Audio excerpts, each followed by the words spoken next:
बस इस जीवन को इनकी कृपा के आदर में समर्पित कर दो।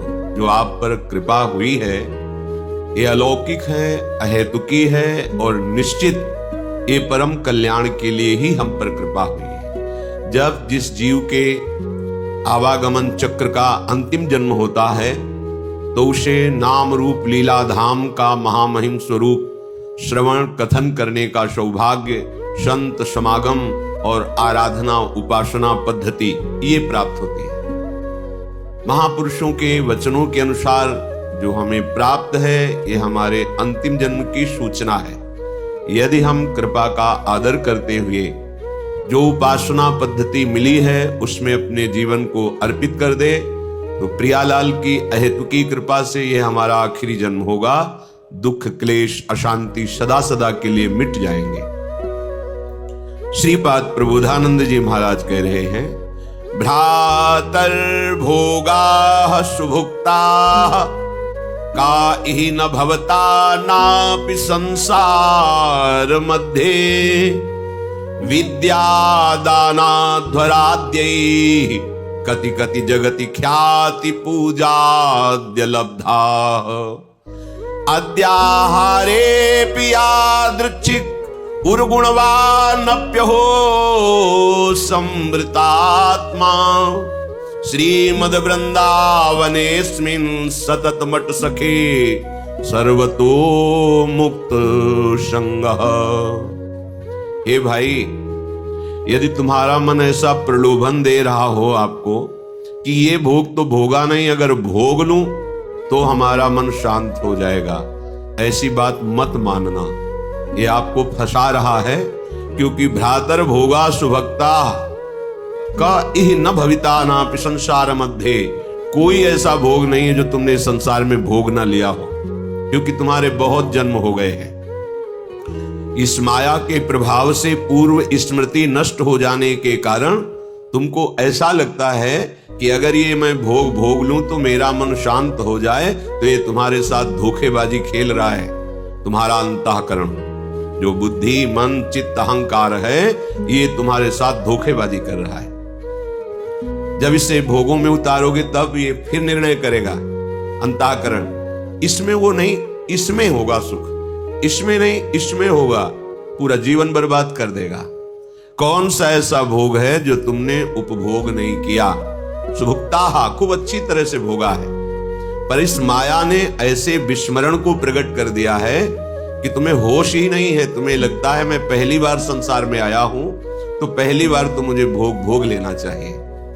एक धनी घर के उपासक वैराग्य भावना से चलने की चेष्टा कर रहे थे, तुम परिक्रमा में मिलते थे। एक बार उन्होंने कहा मेरा मन ऐसा कहता है, जैसा ये महापुरुष जन इशारा करते हैं कि एक बार तो मैं भोग के देख लूं तो अपने मन को समझा लूंगा। नहीं नहीं, ये ऐसी फिसलन है, इसमें जो फिसला तो गुरु कृपा हरि कृपा ही आपको पुनः चढ़ा सकती है, नहीं तो ये फिसलता ही चला जाएगा, पकड़ में नहीं आएगा। फिर आप ये उत्साह भी खो देंगे कि मुझे परमार्थ में चलना है। देख लेना, ये उत्साह भी खो देंगे। जैसे जैसे आप धर्मयुक्त विषयों का सेवन और अधार्मिक क्रियाओं का त्याग, वैसे वैसे आप में एक ऊर्जा शक्ति, एक अध्यात्म बल, निर्णय करने की शक्ति, दुखों को सहने की शक्ति, कोई तुम्हें परास्त नहीं कर सकता, ऐसा एक ओज तेज बल ये प्रकट हो जाएगा। ये जो आप निराश हताश उदास इसी मन की सलाह के कारण हुए हैं। इसलिए हे उपासक, हे भाई, तुमने सब भोग लिए हैं, मन की इस चाल में मत फंसना। ये तुम्हारा जन्म केवल भगवत प्राप्ति के लिए है, प्रभु को रिझाने के लिए है। कभी मान बढ़ाई में, कभी भोग वासना में, कभी शरीराभिमान में, कभी मोह ममता, ये ऐसे फंसाती रहती माया। विद्या दानाध्वराद्य है कति कति जगति ख्याति पूजाद्य लब्धा। कभी कभी मन धर्म की आड़ में दान पुण्य आदि की भावना से अहंकार को पुष्ट कराने लगता है। अंतःकरण चतुष्टय में 4 धर्म है। बुद्धि का काम निश्चय करना है, मन का काम संकल्प विकल्प, चित्त का चिंतन, अहंकार का स्वीकार करना। मैंने ये कर्म किया, मैं ऐसा कर्म करूंगा, मैंने ये भोगा, आगे ऐसा भोगूंगा। ये जो अहंकार को पुष्ट करने के लिए धर्म की आड़ में दान पुण्य आदि करते हुए हम अहम को बढ़ावा देते, ये माया का फसाव है। अपनी वस्तु मानकर दान करने से ठीक है कई गुना वो मिल जाएगी आपको, पर जितनी आपके पास है उतना आपको वो दुख दे रही है, भगवत विस्मरण करा रही है, अहंकार बढ़ा रही है, उससे 10 गुना और बढ़ जाएगा तो अशांति तो और बढ़ जाएगी। तुम्हें लगता है वैभव बढ़ने से शांति होती है? नहीं, ज्ञान बढ़ने से शांति होती है। त्यागात् शान्ति अनंतरम, विवेक के द्वारा असत वस्तु, असत पदवी, असत क्रिया, असत चिंतन, जब इनका त्याग होता है तो शांत हमारा स्वरूप है, क्योंकि हमारे अंशी भगवान का शांत स्वरूप है। शांताकारम भुजग शयनम। देखो, कोई सांप पे लेट के भी शांत रह सकता है, और ये तो भगवान शेष जी और उनकी गोद में लेटे हुए हमारे प्रभु कैसे शांताकारम। तो हमारा स्वरूप क्या है? शांत है। शंकर सहज स्वरूप सम्हारा, लाग समाधि अखंड अपारा, अखंड अपार समाधि परम शांति। तो ये जो हमारा मन हमको संकल्प विकल्प में फंसाता है कि ये दान कर दूं तो ये मिल जाएगा, ये कर दूं तो ये मिल जाएगा, करो, अपनी वस्तु मान के नहीं। त्वदीयम वस्तु गोविंदम तुभ्यमेव समर्पये। हे गोविंद, हे प्रियाजू, आपके द्वारा जो सेवा सामग्री दी गई है वो सेवा सामग्री आपके चरणों में समर्पित है। इससे आपको भगवत प्रेम मिलेगा, भगवत कृपा मिलेगी, आप महान शांति को प्राप्त होंगे। क्रिया वही है, अपनी वस्तु मान के दोगे तो कई गुना बढ़ के मिलेगी, और प्रभु की वस्तु मान के दोगे तो प्रभु मिल जाएंगे, जो परम लाभ है। इस मनुष्य जीवन का परम लाभ भगवत प्राप्ति है। श्रीपाद कह रहे कि विद्या माया के 2 स्वरूप हैं, एक है अविद्या और एक है विद्या। दोनों माया ही है, पर विद्या में भगवान की प्राप्ति का मार्ग प्रकाशित होता है, और अविद्या भगवान से विमुख करके नाना प्रकार के भोगों में फंसाती है। दोनों माया ही, पर जो विद्या पढ़ करके उसे अभिमान से युक्त कर लिया जाता है, वो फंसाने वाली ही बन जाती है, क्योंकि वो भी माया ही है। मैं शास्त्रों का ज्ञाता हूं, मुझे बहुत आता है, मुझे सब ज्ञान है, मैं विद्वान हूं, ये ठीक नहीं। ये अहंकार आपको फंसा देगा, ये मुक्त करने वाला नहीं है। मुक्त करने वाला जो ज्ञान है, जो विद्या है, वो विद्या विनय संपन्ने ब्राह्मणे गविहस्तनी स्वनी चुपाके चा पंडिता समदर्शिना। तुम्हारी विद्या के प्रभाव से अविद्या नष्ट हो जाए और समदर्शी दृष्टि प्राप्त हो जाए, सब में एक ही परम तत्व विराजमान है, ऐसा अनुभव हो जाए, ये विद्या का लाभ हुआ। पर हम विद्वान होकर विद्याभिमान करके अगर अपने को और बांध रहे हैं तो विद्या नहीं है, वो अविद्या ही है। श्रीपाद कह रहे हैं, जगत ख्याति पूजाद्य लब्धा। कोई मुझे बहुत अच्छा कहे, बहुत बड़ा दानी है, बहुत भगत है, बहुत सेवक है, आदि आदि। यदि ऐसी सुनने की इच्छा है, आपको ऐसी ख्याति पाने की इच्छा है, तो ये भी माया का जाल है, जो आपको आवागमन में बांध करके कष्ट देगा। विश्वास कीजिए महापुरुषों के वचनों पर। जब आप अखिल लोक चूड़ामणि भगवान के दासत्व से युक्त हो जाएंगे, उनके महामहिम नाम का जप, उनकी चरण सेवा, उनके गुण कीर्तन, तो आपका यश तो अपने आप हो जाएगा। पर यदि आप चाहेंगे यश और उसमें राजी रहेंगे तो आपका परमार्थ नहीं बनेगा। स्वार्थ तो जय जयकार लोग करेंगे, पर परमार्थ नहीं बनेगा। फिर लाभ क्या मिला? अद्याहारे पि यादृच्छिक उर्गुण वानप्य हो समृतात्मा। अब तुम हमारी बात मान लो, श्रीपाद कह रहे हैं, अद्याहारे पि यादृच्छिक, भगवान की जैसी इच्छा हो, जो वो तुम्हें जिस परिस्थिति में रखे हैं उसमें संतुष्ट हो जाओ। जथा लाभ संतोष सदा काहू सो कछु न चाहूंगा। अपनी ऐसी वृत्ति बनाओ कि भगवान से भी मांगने की इच्छा ना हो। जैसे वो मुझे रख रहे, मैं उसमें राजी हूं। ये बहुत बड़ी उपलब्धि है, बहुत बड़ी सिद्धि है ये। इसी से सारी कामनाएं नष्ट हो जाती है। बिन संतोष न काम न साही, और अछत काम सुख सपने नाही। बिना संतोष के कामना का नाश नहीं होता, और जब तक कामना रहती तब तक स्वप्न में भी जिसे सुख कहते हैं उसका अनुभव नहीं होता। जागृत की कौन कहे? आप कामना में ही सुख ढूंढ रहे हैं, और सिद्धांत कह रहा है कि अछत काम सुख सपने नाही, यदि हृदय में कामना है तो स्वप्न में भी सुख नहीं मिलेगा। कामना कैसे नष्ट होगी? बोले जथा लाभ संतोष, सदा काहू सो कछु न चाहूंगा। मैं सदा संतोष धारण करूंगा कि मेरे प्रभु ने जैसा विधान कर दिया है हमारे लिए पर्याप्त है। जथा लाभ आद्य हारे पी यादृच्छिक, जो हमारे आराध्य देव है उनकी इच्छा के अनुसार हमें आहार, वास, वस्त्र, व्यवस्था और संग, ये जो कृपा करके मिला है, हमको अब आकांक्षा नहीं करनी चाहिए किसी भी वस्तु की। सच्ची मानो जैसे कोई प्रश्न करे कि हमें सत्संग की आकांक्षा करनी चाहिए, हमें भगवत चरणारविंद के धाम में रहने की आकांक्षा करनी चाहिए। यदि आप ठीक से भजन करते हो तो आपको कोई आकांक्षा करने की जरूरत नहीं। आगे से आगे वो जहां पहुंचाना, जो करना है अपने आप करेंगे। हम वृंदावन को जानते भी नहीं थे, पहली बार स्मरण हुआ कैसा होगा वृंदावन, क्योंकि अपने लोगों की अंतर्दृष्टि रहती थी, एक एक हरकत पर नजर थी अंदर की, बाहर का तो मतलब ही नहीं था। भगवान की ऐसी असीम कृपा रही है कि यौवन अवस्था में कभी कहीं भरपेट भोजन मिला हो तो मिला हो, ना कोई गर्म कपड़े पहनना, ना जीवन में कभी पंखा चलाना। ये इस दुनिया का प्रपंच तो बहुत दूरी बात है, कभी पंखा के नीचे सोए हो ऐसा अनुभव नहीं वृंदावन के सिवा। एकमात्र अंतर्दृष्टि, मेरी वृत्ति कहां है, बस इसी पर रहती थी। कहां है मेरी वृत्ति?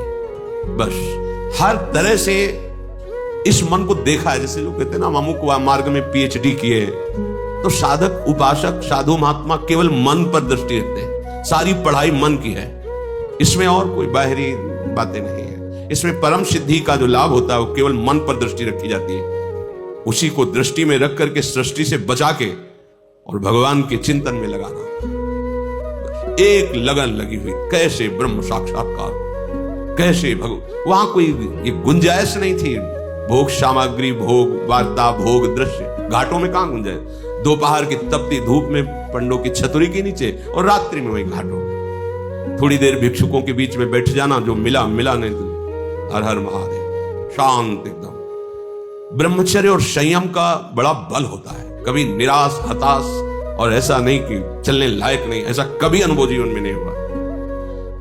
आप समझिए वो परिस्थिति अगर ना मिलती तो शायद है कि वो अनुभव भी ना होता जो अनुभव। एक जो निश्चिंतता, निर्भयता, एक ठसक, हर समय नवीन उत्साह, वो भगवान ने जैसी परिस्थिति चयन की थी उसी में राजी होने से हो गया। एक बार इतनी भूख से व्याकुल हुए तो दो संत आए काशी के। ऐसा कहां रहते हो? घाटों में रहते। भोजन जो महादेव जी दे देते, या घाटों में कौन देता है? अन्नपूर्णा। कभी सतुआ, इतना जैसे भिखारियों को लोग बांटते हैं, 2-4 किलो सतुआ लिया, 50 बैठे हैं, ऐसे से डाल दी, तो कमंडल का ढक्कन होता था ऐसे रखा, कोई एक पीस बर्फी रख दी ऐसे, बोले आओ चलो आज तुम्हें भोजन पवाते हैं। तो देखो मन की बात प्रभु ने सुन ली, लेकिन हंसी की बात, ले गए कमरे में बैठाला, तो 2 घंटे बाद आए। रात हो गई थी, शाम के बैठते थे जाके, आए बोले हमारे यहाँ तो प्याज लहसुन बनता है, आप खाते हैं? तो नहीं। महादेव हाँ निकले, खूब हंसे कि मन देखा तेरी चालबाजी नहीं चली।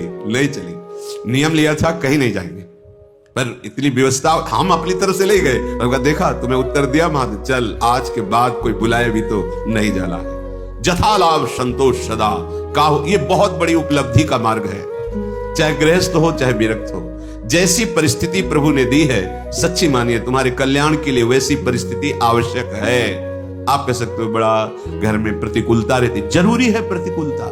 भगवत प्राप्ति के लिए जो तुम्हें प्रतिकूलता मिली जरूरी है, बड़े बड़े सिद्ध भक्तों को मिली है। आप तो अभी भक्ति के मार्ग में कदम रखना चाहते हैं, और जो भक्ति के सुभट हैं उनके साथ भारी से भारी प्रतिकूलता हुई।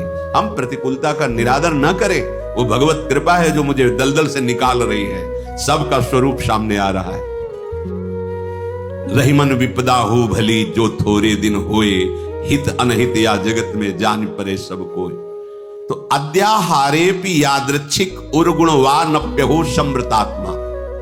जब आपको जैसी परिस्थिति में रखा गया उसके बदलने के लिए आप दिखावा न कर दे, दिखावा होता है ब्रह्मबोध प्राप्त करने के लिए एक महापुरुष मिले थे। उन्होंने कहा था कि अपने गुणों को प्रकाशित ना करे, मौन का आश्रय ले और ऐसे जैसे कोई विक्षिप्त हो ऐसे रहे, फिर उसकी जो यथालाभ व्यवस्था होती उसमें रहे तो उसे बहुत जल्दी ब्रह्मबोध प्राप्त हो जाता है। अपने गुणों को प्रकाशित करके, अपनी महिमा को प्रकाशित करके उसका उपभोग करने लगे तो फिर वो स्थिति से गिर जाता है, वो उस चरम अवस्था को प्राप्त नहीं होता।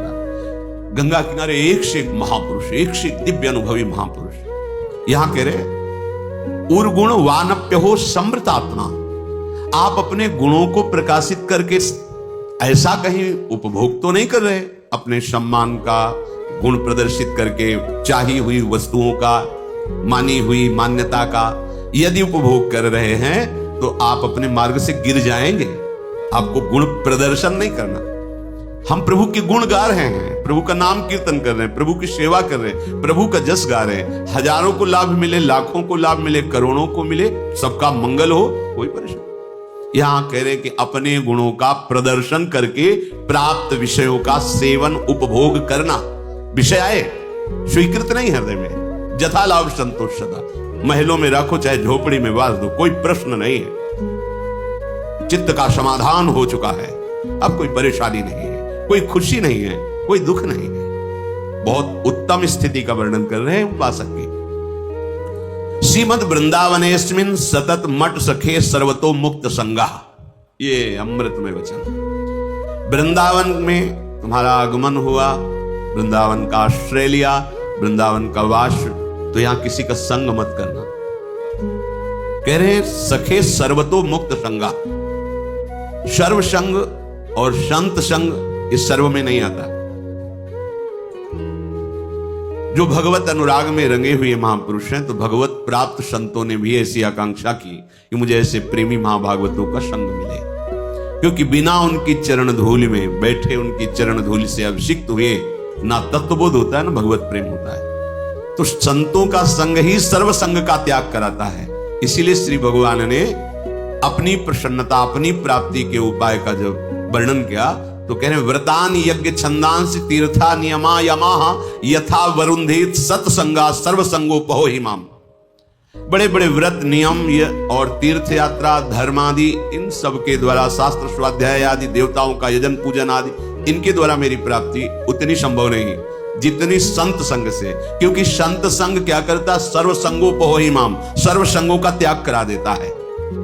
जो आसक्ति संसार में, विषयों में, व्यक्तियों में, वही आसक्ति यदि संत महात्मा में हो जाए तो मोक्ष का खुला हुआ द्वार शास्त्रों में पाया गया। तो यहां जो सखे सर्वतो मुक्त संगा, उसका भाव है जो प्रभु से विमुख जन है उनसे हमारा परिचय भी नहीं होना चाहिए। वृंदावन ऐसे रहे मनो चिन्हारो नहीं, हम नहीं पहचानते किसी को। नेत्र नीचे हैं, अपने मार्ग को देख रहे हैं और अपने प्रिया प्रीतम का स्मरण कर रहे हैं। जो मिलता है मेरे प्रभु इस रूप में आए, ऐसे भाव से। कहीं कोई सांसारिक भाव, सांसारिक संबंध नहीं। सांसारिक प्रपंच को स्वीकार करने वाला उपासक उपासना में आगे बढ़ नहीं सकता।